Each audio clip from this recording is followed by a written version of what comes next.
أعوذ بالله من الشيطان الرجيم.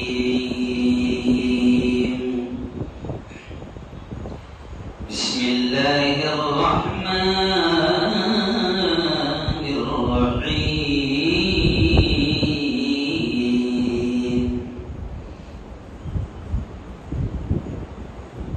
قل إن صلاتي ونسكي ومحياي ومماتي لله رب العالمين. وقال تعالى: لن ينال الله لحومها ولا دماؤها ولكن يناله التقوى منكم. وقال تعالى: يا إبراهيم قد صدقت الرؤيا إنا كذلك نجزي المحسنين. وقال رسول الله صلى الله عليه وسلم: أنا ابن السبيحين، أو كما قال عليه الصلاة والسلام.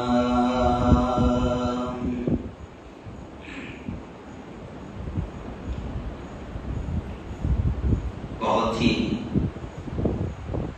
قابل صد احترام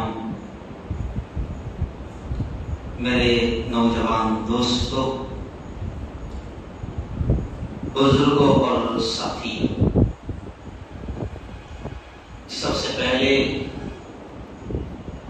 تو اللہ کے اس احسان پر، اس انعام پر ہم بے انتہا شکر ادا کریں کہ اس خالق نے، اس مالک نے اس سال کی دونوں عیدیں ہم سب کو نصیب فرمائی. میں دعا کے الفاظ کہوں گا، آمین ضرور کہنا. میرے مولا تو ہماری قربانیوں کو بے انتہا قبول فرما. بزرگ دوستو،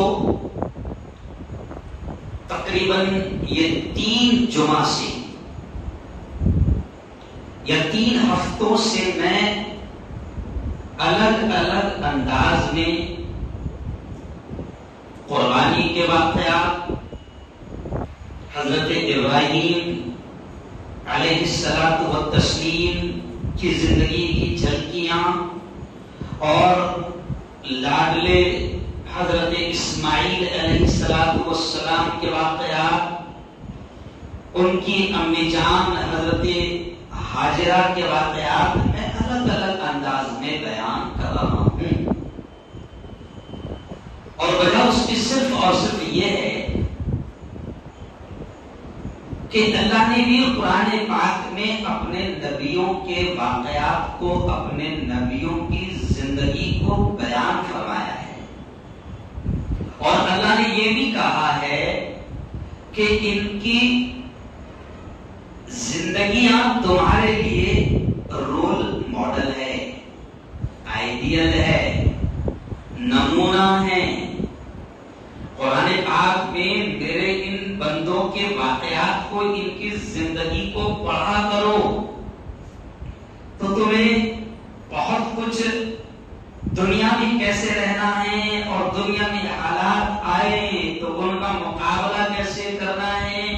امتحانات ہوں گے، آزمائشیں ہوں گی، حالات آئیں گے، بیماریاں بھی آئیں گی، اولاد بھی مرے گی، گھر میں الگ الگ انداز میں ٹینشن بھی آئیں گے. کبھی بیوی کا بھی آئے گا، کبھی بچوں کا بھی آئے گا، کبھی خاندان کا آئے گا، کبھی ابا کا آئے گا، کبھی رشتہ داروں کا آئے گا، پورے علاقے کا آئے گا، کبھی حکومتوں کا آئے گا. تو بڑی عجیب بات اللہ نے ذہن میں ڈال دیا کہ اللہ کہتا ہے کہ ان سارے پرابلمس کا، ان ساری سمسیاؤں کا سمادھان، شدھ ہندی بول رہا ہوں، ان ساری سمسیاؤں کا سمادھان اللہ کہتا ہے کہ میں نے اپنے ان پیاروں کی زندگی سے تم کو سمجھایا ہے۔ بہت زیادہ اگر بیماری آ گئی، کبھی کبھی ایسی بیماری آ جاتی ہے کہ بندہ ہائے ہائے کرنے لگتا ہے، اور کبھی کبھی دیکھو کہ ہائے ہائے سے آگے بڑھ کر پھر وہ کبھی کبھی کوسنا بھی شروع کر دیتا ہے۔ کیوں؟ آپ دیکھو خاص طور سے عورتوں میں یہ عادت نہیں ہوتی ہے، تو اللہ کہتا ہے کہ اگر بیماریاں زیادہ پریشان کر رہی ہے تو دیکھو تو صحیح میرے بندے ایوب کی زندگی کو، دیکھو تو صحیح میرے بندے ایوب کی زندگی کو، کہ بدن کے ہر حصے میں ہم نے ایسی بیماری ڈال دی تھی کہ بدن کے ہر حصے میں کیڑے چلتے تھے، ایسی بیماری ڈال دی تھی کہ گاؤں والوں نے نکال کر بستی سے پھینک دیا۔ کیوں؟ اللہ کہتا ہے کبھی بیماریاں ستائے تو میرے بندے ایوب کی زندگی کو پڑھ لینا، تو تمہیں بہت کچھ سبق مل جائے گا۔ کیوں؟ کبھی خاندان والے مخالف ہو جائے، حکومت مخالف ہو جائے، پورا علاقہ مخالف ہو جائے، چچا بڑے بابا مخالف ہو جائے، کوئی ساتھ نہ دے، تو پھر میرے ابراہیم کی زندگی کو پڑھ لینا۔ یہ جو واقعات ہے نا قرآن میں، یہ کوئی بھیگم بھاگ نہیں ہے، یہ کوئی سمجھ رہے آپ مہابھارت نہیں ہے، اولم پٹیا نہیں ہے، سمجھ رہے آپ کیا بولوں، ہنسی کی آتی ہے۔ یہ جو واقعات ہے نا یہ ہمیں کچھ سکھاتے ہیں، اس لیے میں نے پچھلے جمعہ کے لائیو بیان میں پوری دنیا کے علماء میرے جمعرات کے اس لائیو بیان کو سنتے ہیں تاکہ جمعہ کے اندر اس کو بیان کیا جائے، تو میں نے علماء سے بھی یہ کہا کہ ہماری ذمہ داری ہے کہ ہم ادھر ادھر کے نہ واقعات سنا کر انبیاء کے واقعات کو سنائیں، قرآن کو ڈائریکٹ سنائیں۔ کوئی کمی ہے کیا؟ بولو، کوئی گائیڈ لائن میں کوئی کمی ہے کیا؟ کچھ نہیں ہے۔ اور میں نے پچھلے جمعہ میں تو کھل کر یہ کہا، اولادوں، میں نے پیرنٹس سے کہا، ماں باپ سے کہا کہ اپنی اولاد کو یہ سب انبیاء کرام کے واقعات سناؤ، ورنہ یہ واٹس ایپ والی نسل، یہ پب جی والی نسل، یہ فیس بک والی نسل، ان کو آگے چل کر 15 سال 10 سال کے بعد میں پتہ ہی نہیں چلے گا کہ کوئی ابراہیم تھے۔ کیوں؟ کیونکہ اب تو کچھ واقعات جو چھوٹے واقعات کتابوں میں تھے، سلیبس میں تھے، وہ بھی نکالے جا رہے ہیں۔ کیوں؟ کبھی کبھی یہ واقعات کتابوں میں مل جاتے تھے، تو ہماری ذمہ داری ہے کہ ان واقعات کو اپنی نسلوں تک پہنچائے۔ بلکہ میں نے ہنستے ہنستے ایک ہفتے میں تو یہ کہہ دیا کہ تو نہیں سنا رہا نا، تو بیان تو سن رہا تھا نہیں۔ میرے پوسٹ میں کیا لکھ کر آتا ہے، رات کا یہ بیان اپنی پوری فیملی کے ساتھ سنے، کیونکہ تیرے پاس ٹائم نہیں ہے نا، ہم بھی کم میں یہ تو سنا ڈائریکٹ ہم دے رہے نا۔ کیوں؟ یہ انبیاء کے واقعات میں اللہ کہتا ہے کہ اس میں عبرت ہے، اس میں نصیحت ہے، اس میں سبق ہے، اس میں آدیش ہے، اس میں سندیش ہے، بہت کچھ ہے۔ آؤ، میں نے ہندو بھائیوں کو بھی یہ پیغام دیا کہ دیکھو یہ جو قربانی ہے نا، یہ جو اسماعیل اور ابراہیم کی زندگی ہے نا، اس میں تمہارے لیے بھی سبق ہے۔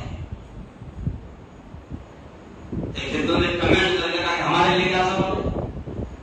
میں نے کہا قربانی والا پورا واقعہ سن تو صحیح، ہمارے یہاں قربانی کے طریقے میں بھی یہ کہا گیا ہے۔ میں نے سب سے پہلے کہا کہ کیا تمہارے دھرم میں کسی اور طریقے سے قربانی نہیں ہے جسے تم بلی کہتے ہو، اور بلی میں تم بلا کے آتنکوادی بن جاتے ہو؟ ایک ویڈیو ایسی آئی کہ جس میں مہاراج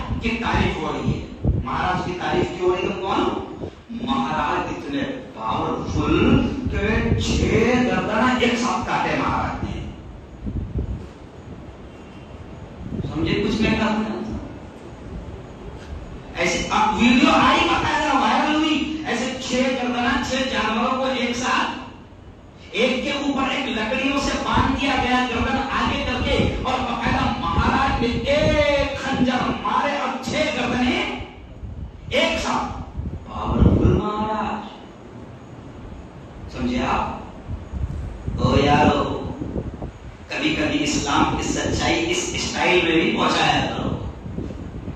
میں نے کہا کہ اسلام تو وہ ہے کہ جس قربانی کو تم بدنام کرنے کی کوشش کر رہے ہو، قربانی اب تو بلی کی شکل میں تمہارے یہاں بھی ہے، کیوں؟ لیکن ہمارے یہاں جو قربانی ہے اس کا فلسفہ ہی الگ ہے، اس کا پورا بیک گراؤنڈ ہی الگ ہے. بلکہ ایک جملہ میں نے کہا کہ ہمارے یہاں تو قربانی کرتے وقت ہم کو یہ حکم دے دیا گیا کہ جانور کے ساتھ بھی جانور بنے مت کرنا. کیا کہا ہے؟ جانور کے ساتھ بھی بے رحمی کا معاملہ نہیں کرنا. ایک جانور کو دوسرے جانور کے سامنے ذبح مت کرنا. چھری اتنی تیز کر لینا کہ جانور کو تکلیف نہ ہو. ایسا بے دردی سے گردن تن سے جدا نہیں کر دینا. ارے ہمارے یہاں تو اسلام میں باقاعدہ قربانی میں بھی رحم کی تعلیم دی گئی ہے. ارے یہ تو وہ دھرم ہے، یہ تو وہ دین ہے کہ جس میں جنگ میں بھی محبت کی تعلیم دی گئی ہے. جنگ میں بھی یہ کہا گیا ہے کہ جس بستی میں جا رہے بوڑھوں کو نہیں مارنا، عورتوں کو قتل نہیں کرنا، وہاں کی فصلوں کو تباہ مت کرنا، جو عبادت میں لگے ہوئے ہیں ان کو عبادت گاہ سے باہر نکال کر قتل نہیں کرنا. تو اسلام ایک ایسا دین ہے کہ جس نے انسانیت کی تعلیم ہر حال میں دی ہے. آؤ اب وقت تھوڑا سا کم رہتا ہے، یہ بیک گراؤنڈ میں نے آپ کے سامنے لانا، اور اب اہم بات کرتے ہوئے کہوں گا کہ میرے یارو، افسوس تو یہ ہے کہ مسلمان بھی باقاعدہ آج تک اللہ کے ان احکامات کو پوری طرح سے سمجھ نہیں پا رہا ہے. آج ایک پاکستان کی ویڈیو مجھے کسی نے بھیجا، میرے دوست نے، سمجھ لیا کہ ایک ٹی وی چینل والا ایک ایسے شخص سے سوال کر رہا ہے مائک لگا کر جس نے 5 لاکھ کا بیگ لیا. دیکھو میں کیا کچھ سمجھانا چاہ رہا ہوں. 5 لاکھ کا بیگ لیا. وہ ٹی وی والا اس کے سامنے، منہ کے سامنے مائک لگا کر پوچھتا ہے کیا قربانی کرو گے اس کی؟ ہاں قربانی کے لیے تو لیا. اب اگلا سوال کرنے والے نے پوچھا کہ یہ جو قربانی ہوتی ہے، یہ جتنے پروفیٹس ہیں، انبیاء ہیں، نبی ہیں، ان میں کن کی یادگار ہے؟ کتنا چھوٹا سوال ہے. ہندوستان میں معلوم ہے لوگوں،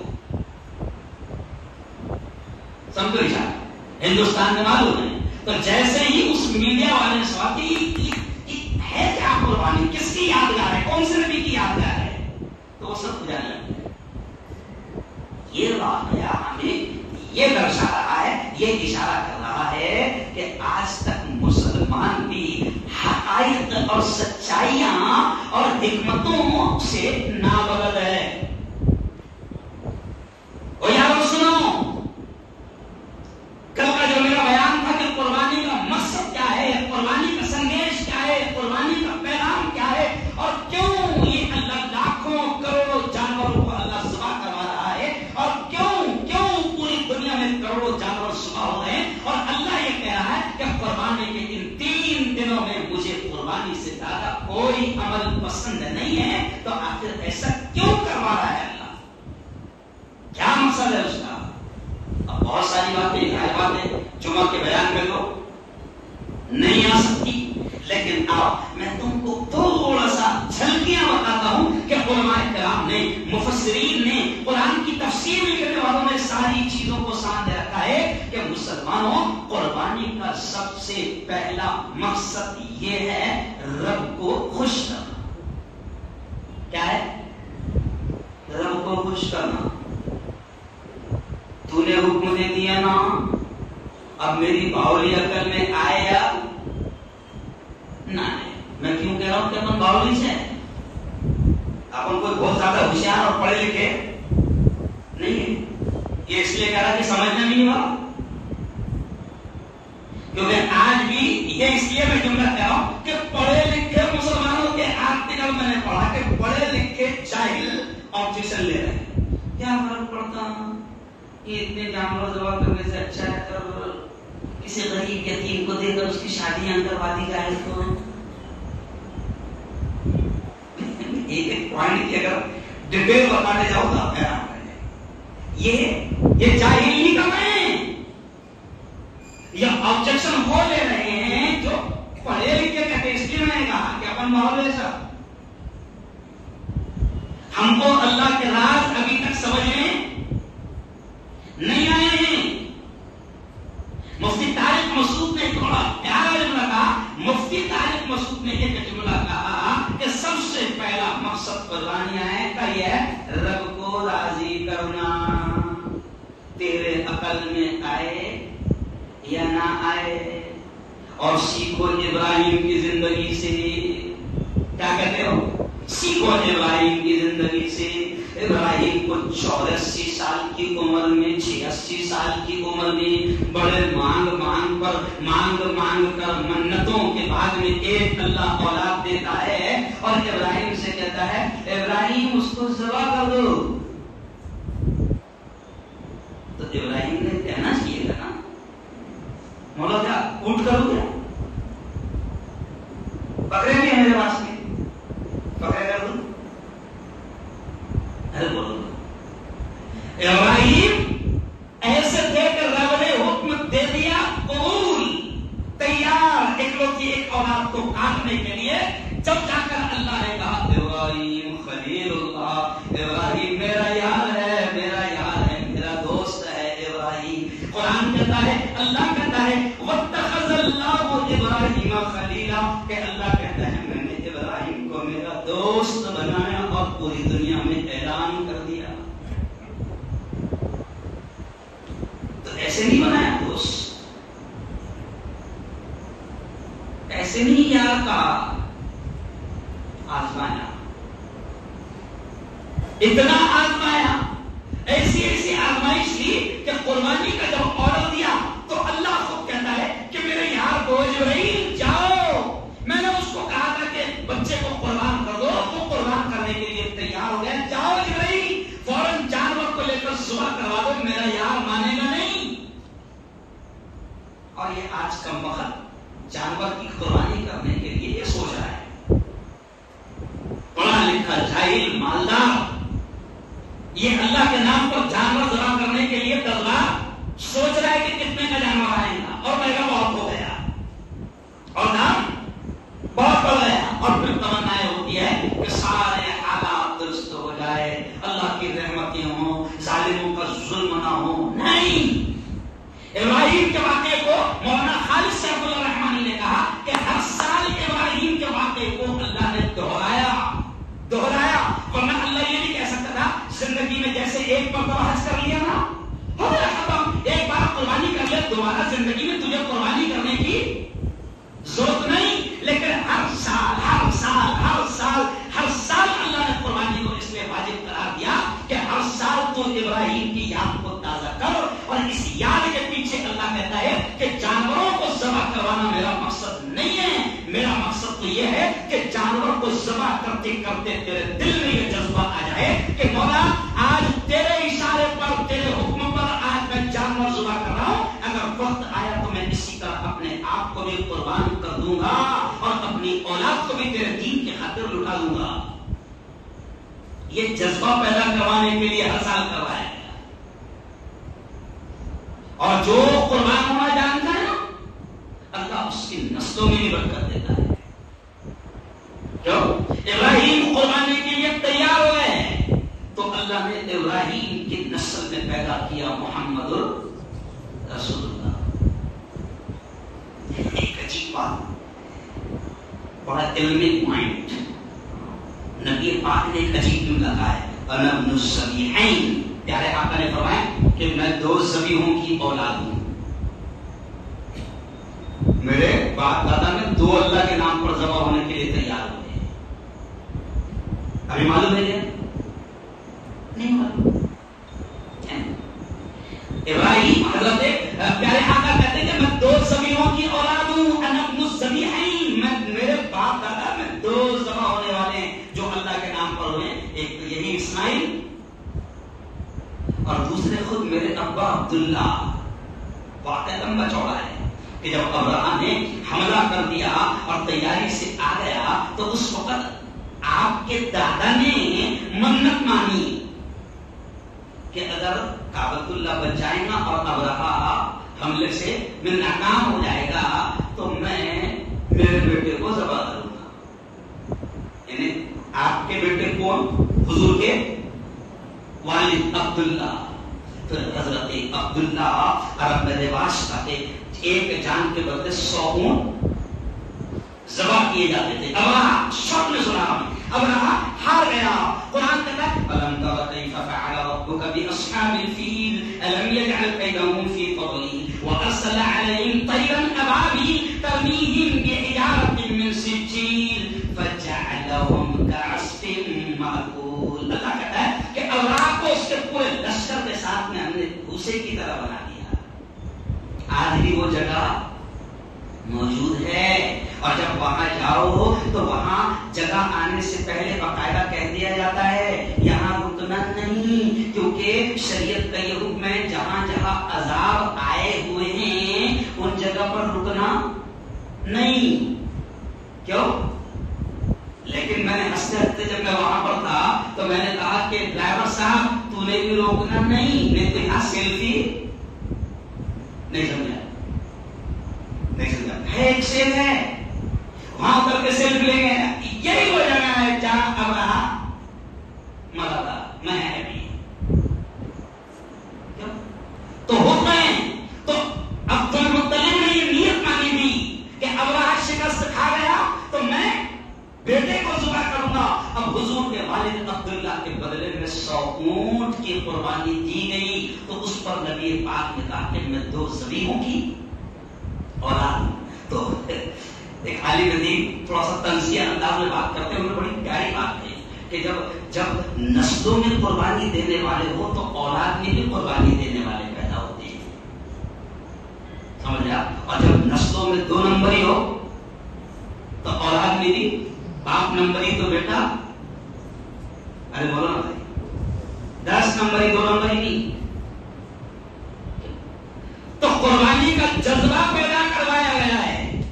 اللہ کہتا ہے وہ آیت میں نے آپ کے سامنے پڑھی. اللہ خود کہتا ہے لَن يَنَالَ اللَّهَ لُحُومُهَا. آج میں اسی پر بیان کر رہا ہوں کہ مقصد کو سمجھو. اور یہ میرا بیان ہندو بھائی بھی سنتے ہیں.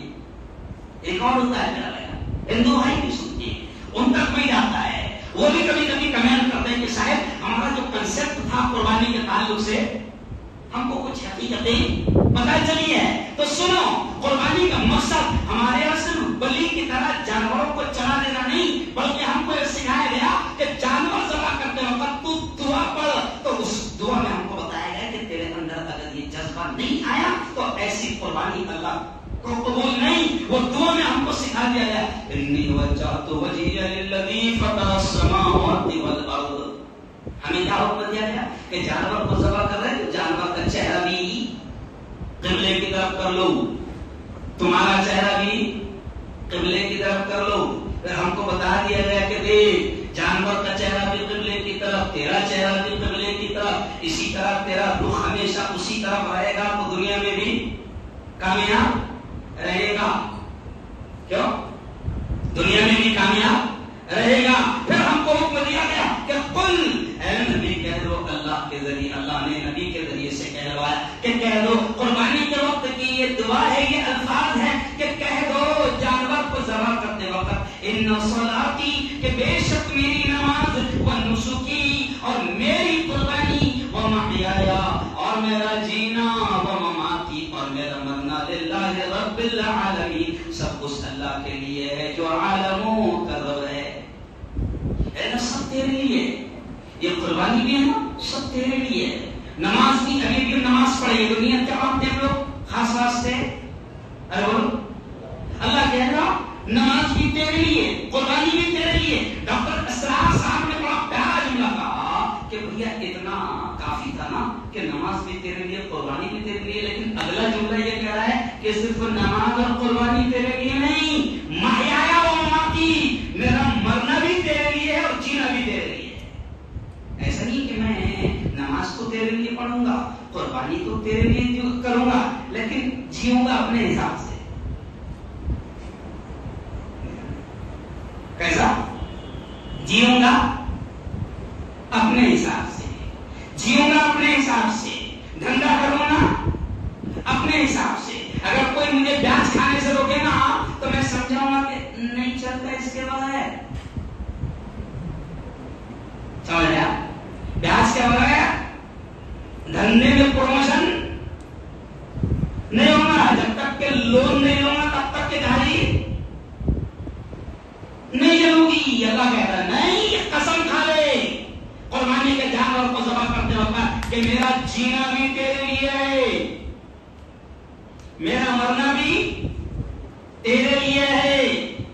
اور قربانی تو بڑی پیاری بات کہی ہے کہ قربانی کے جانور کو ذبح کرتے وقت یہ بھی دل میں جذبہ پیدا کر جو اللہ چاہتا ہے کہ اے اللہ آج میں جانور کے گلے پر چھری چلا رہا ہوں، لیکن صرف جانور کے گلے پر نہیں بلکہ آج میں میرے تمام غلط ارمانوں پر، میری تمام غلط خواہشوں پر، میری تمام ناجائز خواہشوں پر، میرے تمام ناجائز ارمانوں پر بھی چھری چلا رہا ہوں. کیوں؟ تب جا کر مسئلے حل ہوں گے.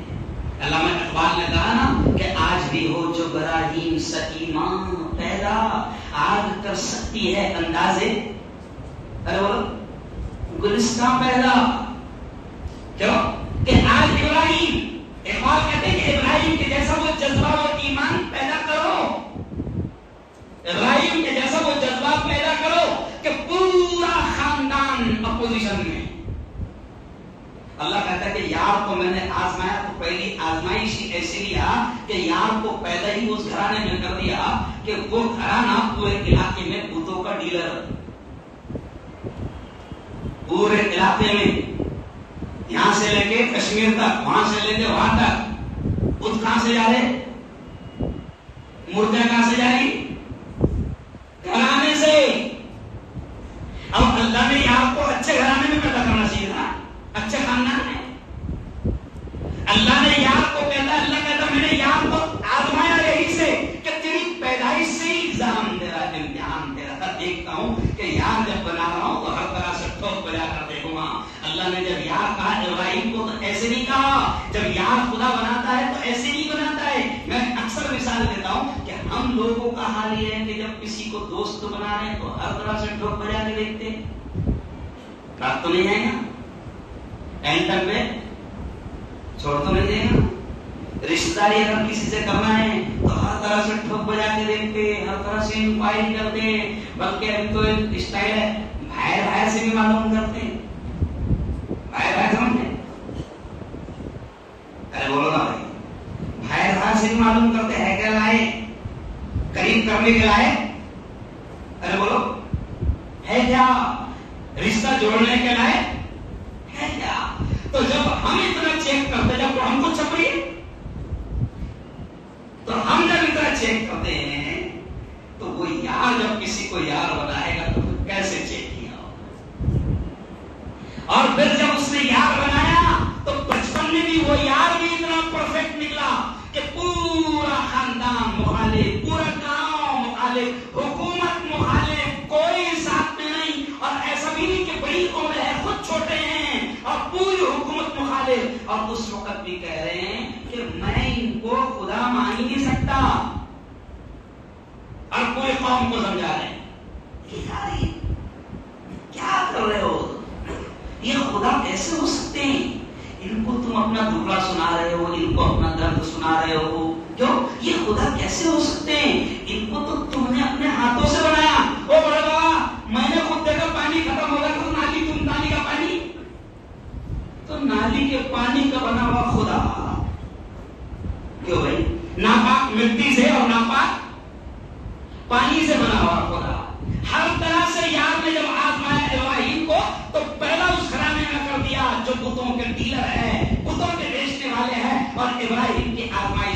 اور ابراہیم بھی یار بھی اتنا پکا کہ بچپن سے دعوت شروع کر دیا. چچا کو بھی سمجھا رہے, بڑے باوا کو بھی سمجھا رہے, خالہ کو بھی سمجھا رہے, ممانی کو بھی سمجھا رہے, پھپھا کو بھی سمجھا رہے, خالہ یہ کیا کر رہی ہے.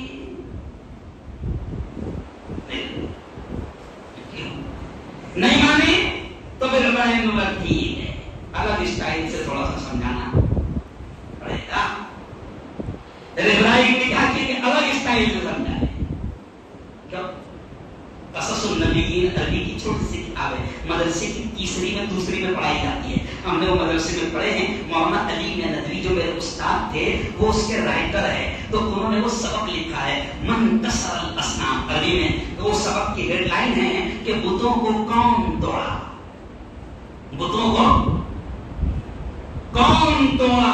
تو ابراہیم نے کہا کہ سمجھ میں نہیں آ رہی, کو سمجھا رہا کہ یہ سن نہیں سکتے نا, نہیں مان رہے, پھر بھی تم کو تو بڑا سنا رہے. تو ابراہیم نے کہا کہ ٹھیک ہے, سبق تو سکھانا پڑے گا, تھوڑا سمجھانے کا اسٹائل بدلنا پڑے گا. کبھی کبھی سمجھانے کے اسٹائل بدل لیں, بولو پڑھتے ہیں. تو ابراہیم نے کہا کہ ٹھیک ہے سمجھ آئیں گے. اور پھر ایک دن جب میلے کے لیے پورا گاؤں باہر جاتا تھا تو ابراہیم اس جگہ پر پہنچ گئے جہاں پر سینکڑوں ان کے خدا رکھے ہوئے تھے. اور سینکڑوں جو سینکڑوں کو مانتے ہیں تو وہ سب الگ الگ رہتے ہیں, سب کا ٹھیکہ الگ الگ رہتا ہے. بارش نہیں ہو رہی تو اس کو بولو او ہے بارش نہیں ہو رہی نا بابا, زیادہ ہو گئی تو اس کو بولو زیادہ ہو گئی نا تھوڑی. سب کے ٹھیکے الگ الگ. اولاد کی ہو رہی تو اس کو بولو, دکان نہیں چل رہی تو اس کو بولو, دھندا نہیں چل رہا اس کو بولو, پان دیا کس نے تو سب ٹھیکے الگ الگ رہتے ہیں. تو سینکڑوں خدا اس حال میں موجود ہے. اب ابراہیم نے کلاڑی لی اور کس کا ہاتھ, کس کا پیر, کس کی ناک, کس کا کان, کس کی گردن, سب توڑتا کے جو ہاتھ میں کی کلاڑی تھی بڑے والے کے گلے میں ڈال دی. قوم آئی, لیکن ابھی ایسے مولے چالے نہیں کرنا, ابھی ایسے قولے چالے نہیں کرنا ہے. ابھی اچھے دن نہیں ہے, قولے چالے نہیں کرنا. کہ اٹھا لینا گردن کاٹ دے, عشق رسول میں گردن کاٹ دیا. قولے کئیوں کو تو نے اس میں پھنسا دیا اور پوری قوم کو بدنام کر دیا. ہے نا طریقے, ہے نا طریقے ہے. اسلام بھی ایسا ڈائریکٹ کسی کی گردن اڑانے کا حکم نہیں دیتا. اسلامی حکومت میں بھی پہلے رجسٹر ہوتا, کیس کیا ہوتا, رجسٹر کیس ہوتا. یہ میں تفصیل ادھر چلے جاؤں گا تو مسئلہ ہو جائے گا. میں صرف اشارہ کر رہا ہوں کہ اسلام کو بھی بدنام کرنے کا ذریعہ مت بنو, نبی کی اور قرآن کی تعلیم کو بھی بدنام کرنے کا ذریعہ مت بنو. کوئی ایسی باولی حرکت مت کرو جس سے تمہاری وجہ سے اسلام کی تعلیمات کو غلط انداز میں, کوئی ٹی وی پہ بیٹھ کر اسلام کی تعلیمات کو غلط انداز میں بیان کرے. اب ابراہیم نے سارے بتوں کا حال عجیب انداز میں کر دیا. اور پھر جب قوم آئی تو دیکھا کہ بتوں کا بڑا برا حال ہے. قوم نے فوراً اشارہ کر دیا کہ یہ کام تو وہی بچہ کر سکتا ہے جو ہمیشہ ان کے خلاف باتیں کرتا ہے. مختصر وقت ختم, مختصر کہ فوراً ابراہیم کو پکڑا گیا. اب ابراہیم سے بحث ہو رہی ہے. کیا بحث ہو رہی ہے؟ بادشاہ کے دربار میں لایا گیا. اب بادشاہ بھی عجیب قسم کا, نمرود. اور پہلے جو بادشاہ ہوتے تھے نا ایسے سی ایم پی ایم جیسے نہیں رہتے تھے, سمجھ لیا, پوری دنیا کے بادشاہ ہوتے تھے اس وقت کی, پوری سلطنت کے حکمران. تو نمرود جو تھا نا وہ ایسا کسی چھوٹے سے ملک کا بادشاہ نہیں تھا, بڑا بادشاہ. اور جب بادشاہ بڑی ہوتی ہے اور حکمرانی آتی ہے تو کہیں نہ کہیں انسان کے دماغ میں شیطان بھی بیٹھ جاتا ہے. تو وہ بھی فرعون کی طرح کہتا تھا کہ میں سب سے سپر پاور بڑا رب ہوں. جیسے قرآن میں فرعون کے بارے میں کیا الفاظ ہے, وہ کہتا تھا انا ربکم الاعلی, کہ میں سب سے بڑا رب ہوں. اب نمرود بھی یہ کہتا تھا. اب ابراہیم کو دربار میں لایا گیا, بحث شروع ہوئی. تو ابراہیم کہنے لگا کہ میں خدا اس کو مانتا ہوں جس کے ہاتھ میں زندگی ہے, جس کے ہاتھ میں موت ہے. بادشاہ نے بولا اچھا اس کو تو خدا مانتا, جس کے ہاتھ میں زندگی ہے, جس کے ہاتھ میں موت ہے, اس کو خدا مانتا. فوراً بادشاہ نے ایک شخص کو بلایا، ایک قیدی کو بلایا، اس قیدی پر پھانسی کی سزا اس کو سنا دی گئی. اس قیدی کو بادشاہ نے بلایا، کب ہونے والی ہے دیکھو پھانسی؟ تو بولے کل ہی ہونے والی ہے. بادشاہ نے بولا جا آزاد. اور ابراہیم کو کہا دیکھ یہ مرنے والا تھا، زندگی میں نے دے دیا، زندگی میں دیتا ہوں. اور ایک ایسی بیان سنتے ہوئے سامنے بیٹھے تھا وہ جوان نے اس کی گردن بے قصور کی گردن اڑا دیا. دیکھ جس کی موت لکھی تھی میں نے اس کو آزاد کر دیا، جس کی نہیں لکھی تھی اس کی گردن اڑا دیا. تو زندگی اور موت تو میرے ہاتھ میں ہے. نمرود کیا کہہ رہا تھا؟ زندگی اور موت تو میرے ہاتھ میں ہے. حضرت ابراہیم سمجھ گئے باولا ہے، سمجھ میں اس کے. تو قرآن نے بڑے اچھے اسٹائل میں کہا کہ جیسے ہی اس نے یہ بات کہی تو ابراہیم نے فوراً جملہ بدل دیا. اور ابراہیم نے کہا اچھا تو خدا اس کو سمجھتا ہے صرف؟ تو کہا کہ ٹھیک ہے، پھر میرا خدا وہ ہے جو سورج کو مشرق سے نکالتا ہے اور مغرب پہ ڈباتا ہے. اگر تو خدا کہتا ہے تو تو ایک کام کر، مغرب سے نکال. کہاں سے نکال؟ تو قرآن میں الفاظ ہے فَبُهِتَ الَّذِي كَفَرَ، کہ کافر بوکھلا گیا کہ یہ تو نہیں سکتا، یہ تو ہو نہیں سکتا. اور پھر جب آدمی بوکھلا جاتا ہے تو کیا کرتا ہے؟ سزا دو اس کا. نہیں جانتا. جب دلیل ختم تو پھر ڈھانگ لیا. ارے بولو نہیں. جب دلیل ختم تو ڈھانگ لیا. ارے اس کو ایسی آگ لگائی جائے، ویسا کر جائے، پیدا کر دیا جائے. پھر اسی بیچ میں ابراہیم دعوت دے دیتے ہیں کہ ٹھیک ہے یارو ایک کام کرو، ایک کام کرو. تم کو لگ رہا میں نے توڑا تو بھاگو، چلو جائیے. حادثہ ہوا کہاں چلو؟ وہ ہال میں تو چلو جہاں پر یہ سارا حادثہ ہوا. ابراہیم پورے قوم ساتھ میں آئے اور ابراہیم بھی ساتھ میں آئے. تو ابراہیم نے سب کارنامہ انجام دیا اور پوری قوم کو سمجھانے کا اسٹائل. ابراہیم قوم کے سامنے پوچھ رہے، پوری قوم دیکھ رہی ہے جس کے گردن ٹوٹی کون ہے؟ تیری گردن کس نے توڑا؟ تیری ناک، تیرے آنکھیں، تیرے پاؤں. ابراہیم ان سے پوچھ رہے ہیں. تو قوم میں سے ایک بڑے دن بوکھلا کر چلا، ابراہیم پاگل سمجھ رہا ہوں گا، پاگل سمجھ رہا. دیکھو معلوم ہے کہ یہ سن نہیں سکتے، ان سے پوچھ رہا. تو بولے یہی تو کب سے سمجھا رہا میں کہ جو سن نہیں سکتے ان کو دبڑا.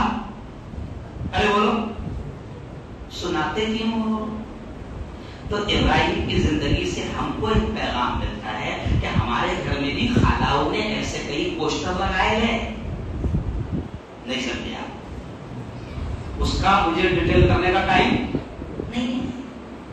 ہم ایمان والے ہونے کے باوجود بھی شرک کرتے ہیں. ہم بھی دکھڑے کسی اور کو، بہت بڑی بات کر رہا ہوں، ہم بھی دکھڑے کسی اور کو سناتے ہیں. ہم بھی مصیبتیں کسی اور کو سناتے ہیں. ہم بھی بیماریوں میں کسی اور کے در پر جاتے ہیں. ہم بھی دکانیں نہ چلیں تو کسی اور کو پکارتے ہیں. ہم بھی مصیبتوں کا ٹکڑا کسی کے سامنے لے کر جاتے ہیں.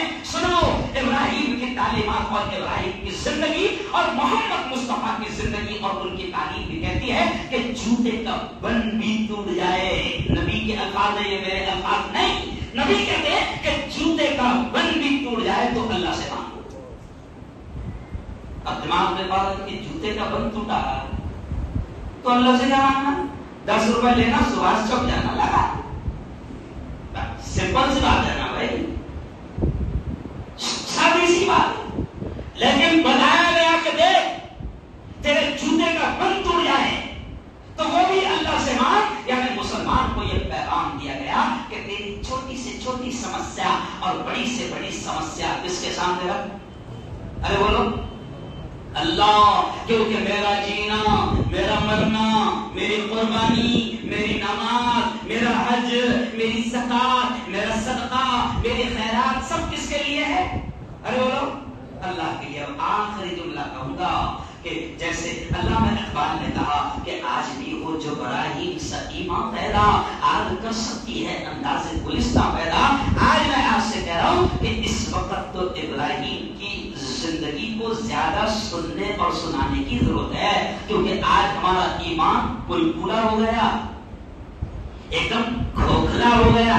ابھی میں 1 گھنٹے پہلے کی بات بتا رہا ہوں. ابھی 1 گھنٹے پہلے ابھی میں ایک جگہ بات کر رہا تھا. ایسے چھوٹا سا پروگرام تھا, کمشنر اور مسٹر سب آئے تھے, سبھی آئے تھے, تو میرے کو 5 منٹ دیے گئے. سمجھے گا, وہ جھاڑ لگانے کا پروگرام لگایا تھا, جھاڑ لگانے کا.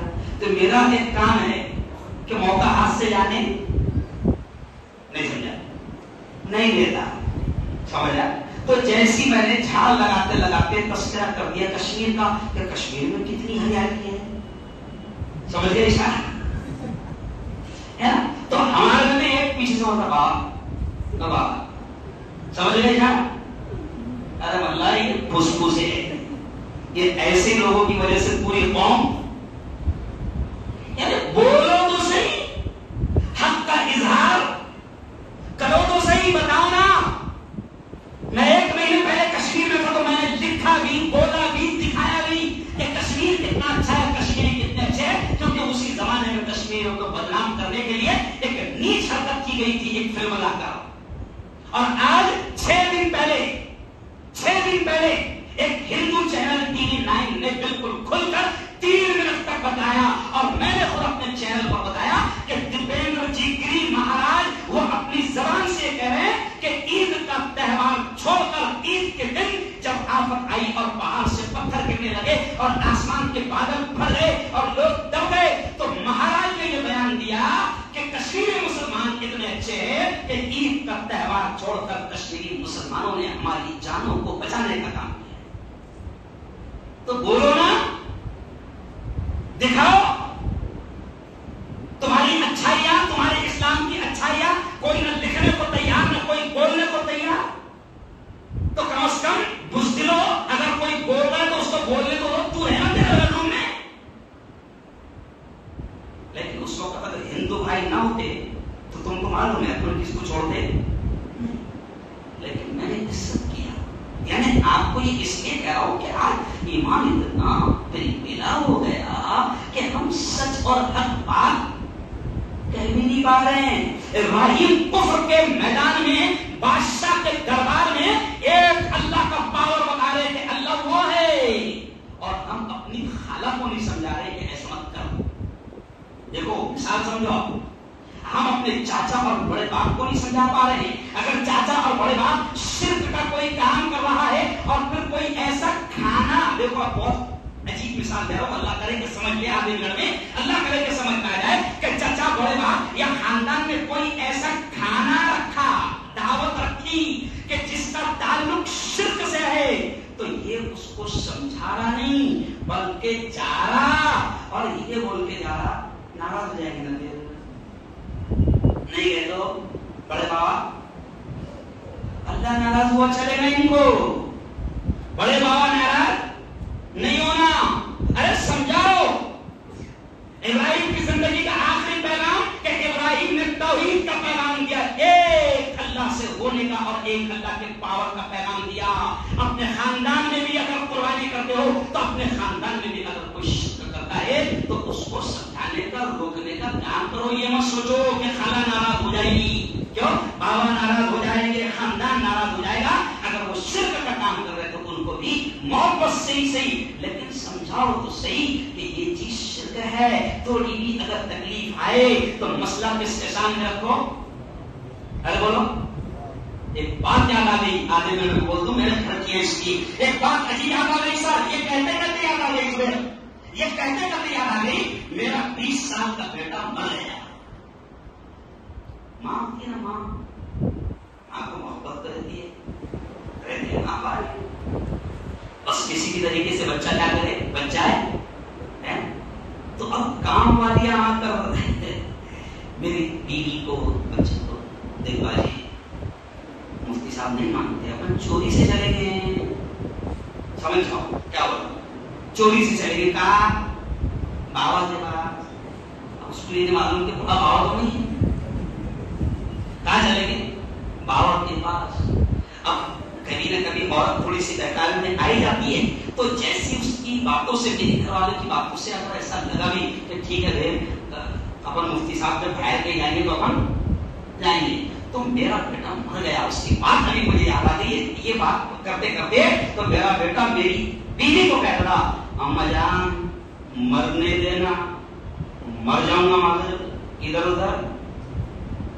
ارے بولو، یہ بہت بڑا پیغام ہے، یہ بہت بڑا پیغام ہے. کیونکہ اللہ سارے گناہوں کو معاف کر سکتا ہے لیکن شرک کو معاف، بولو سب سے بڑا کرائم، مرڈر سے بھی برا کرائم کیا ہے معلوم اللہ کے پاس.